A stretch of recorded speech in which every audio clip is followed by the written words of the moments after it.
Most of us know what it is to have a crisis of our faith, to struggle spiritually. Jared Brock sensed that something was missing in his prayer life. So he embarked on a year-long, 37,000-mile journey around the world to discover or rediscover the power of prayer. Filming a documentary in Amsterdam catalyzed the pilgrimage, as Jared explains. My wife and I were shooting a documentary about human trafficking, and the din was crazy. Hundreds of drunk guys chanting outside a bar, thousands more roaming the streets, women in the windows, police on horseback. It was totally overwhelming. In the middle of the district is a church, and every hour on the hour, men abuse women to the soundtrack of church bells.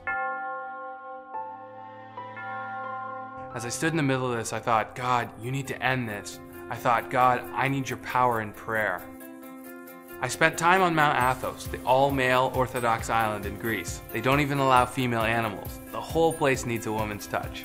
I went to Israel and Spain and France and England. Back in the Middle Ages, Christians went on pilgrimages in an attempt to reconnect with God in prayer. I documented my journey for all my friends and family who couldn't take a year to do it for themselves. I wrote this for them, and I wrote this for you. Here is the Adventure Journal, a year of living prayerfully, how a curious traveler met the Pope, walked on coals, danced with rabbis, and revived his prayer life. And to think we just had to go down the road to get him from Hamilton, Ontario. Jared Brock is here. Jared, you are clearly a spiritual seeker, but I am a little amazed because you were kicked out of Sunday school permanently in grade 5. Yes, indeed I was. Something has happened to you in the journey. Well, yeah, it was a pilgrimage. When you have an experience like Amsterdam, it kind of just wrecks you for humanity, and you want to get back to that first love experience. And so this journey really shook things up. It was kind of like in the Middle Ages, people used to go on prayer pilgrimages. They'd take a year out of life to focus on things above, and that jump-started it for me. Wow. Hope for the Souled. You and your wife are passionate about rescuing those sexually trafficked women, and that's just part of what God has well, expanded in your heart through this whole thing. Now, where to start with this amazing adventure? I know where I'd like to start, because I think it'll be meaningful for many of our viewers. In spite of what looked like a little bit of an orangutan kid, you had a grandpa who prayed for you every day. Before you were born, yeah, your grandpa was praying for you. Yeah, this book is actually dedicated to my grandfather, Clarence Black. He, from the day he found out that my mom was pregnant, he started praying every day for me until the day about a year ago when he forgot my name. He's now in a home, doesn't remember who I am. My hope is that I can carry on that prayerful legacy. Indeed. And you're open, too, about having kind of a dark night of the soul that lasted more than a night. A chapter of depression that, again, God used to press you to Him. Yeah, and I'm definitely not alone in that. Mother Teresa, you know, she had 50 years where she only had a few moments of light. The Christian life is beautiful, but it's not always easy, and faith is a struggle for me. As a writer, I'm in my brain so much that it's hard to just like stop and listen to that still small voice of God. So yeah, I've had seasons of doubt, and I'm sure it'll happen again. But it was really, really refreshing to have a season of talking to the most brilliant people in the world, experiencing the entire Judeo-Christian prayer tradition, including the crazy uncles and the weird nephews. And yeah, it was a really cool experience. Everybody's going to want to know how you managed lunch with the Pope. Pope Francis, we're talking. Yeah. So we ended up meeting the Pope and having lunch at the Vatican with his personal aide. We got to ask him one question about prayer, and then we had an hour to talk to his aide. We actually got the invite on Skype at 10 p.m. on a Saturday night, and we're in the Vatican at noon the next day. It was just totally surreal. It was really cool. Like, I mean, so the Pope, he actually asked me twice to pray for him. I thought it was so cool that here's a leader of a billion-person church realizing and recognizing his great need for a power higher than himself. I thought that was very inspiring for me. I was like, yes, we need each other. You said what impressed you most was his desperate dependence on God. Totally. He gave us rosaries as gifts, and they were stamped with his insignia, and it says, "Lowly but chosen." He said no to the papal palace, and he lives in a spare room of the guest house.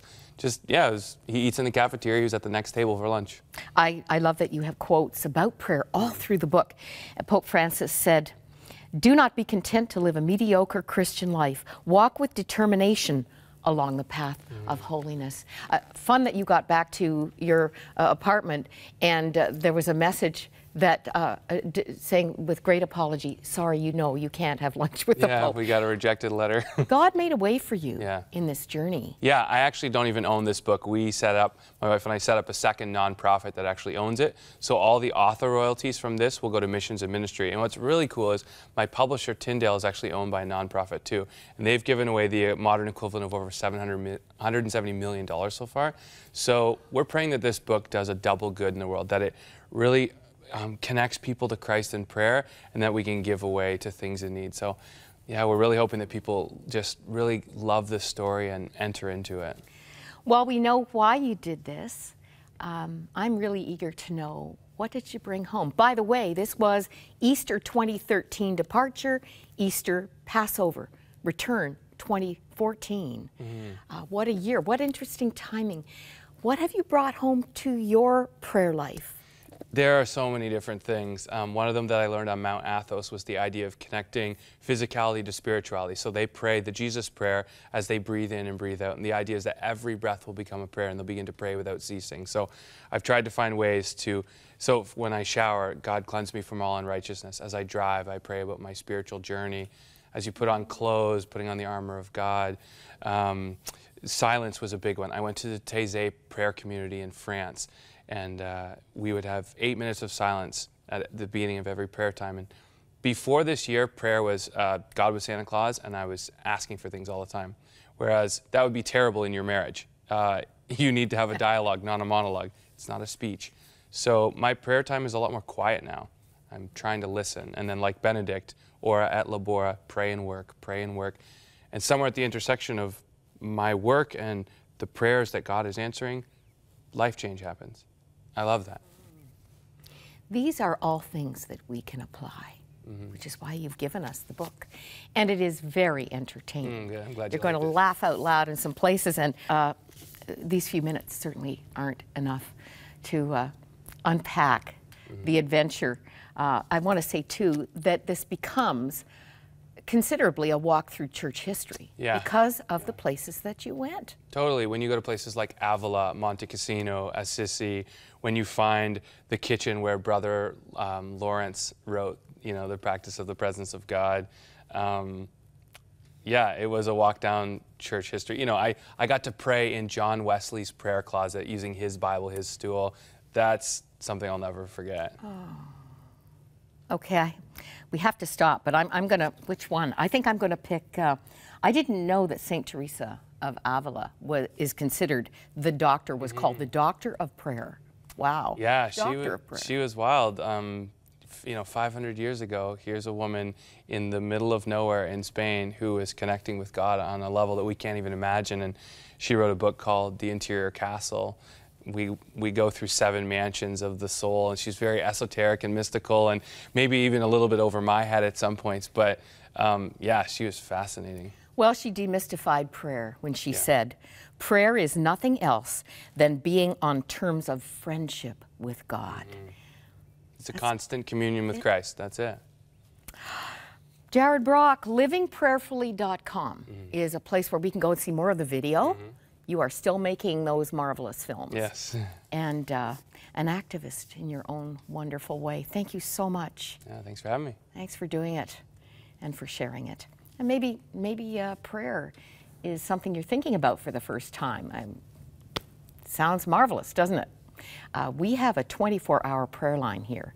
And right now, you can call the number on your screen and discover the difference prayer makes. It could even today lead you into the best friendship there is with Jesus.